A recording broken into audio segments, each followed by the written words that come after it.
जात होतो, मी सगळ्यांना सांगत होतो की हा प्रचाराचा दौरा नाही आहे, हा एक गावभेद दौरा आहे, जिथं मी माझ्या कुटुंबाला तिथं भेटू शकतो, त्यांचे काय भावना असतील ते मी समजून घेऊ शकतो, त्यांचे काय अडीअडचणी असतील ते मी समजून घेऊ शकतो.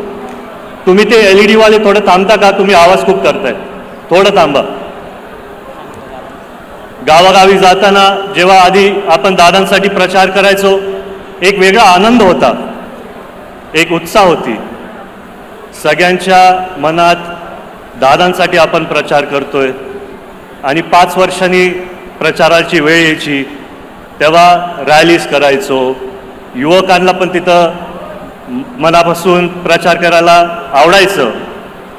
पण यावेळेस एक काहीतरी माझ्या मनात नाही आहे, नाहीतर मनात जे होतं ते दिसून येत नाही आहे.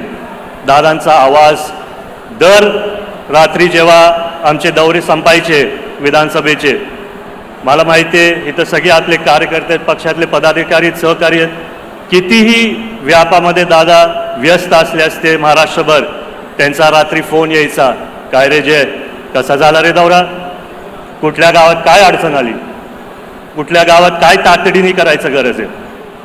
आणि आज तो आवाज आपल्या सर्वांच्या मनात आणि हृदयामध्ये.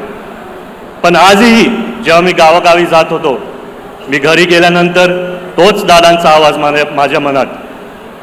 एकदम ठामपणाने बोलायचे, जयड्या रडायचं नाही, लढायचं.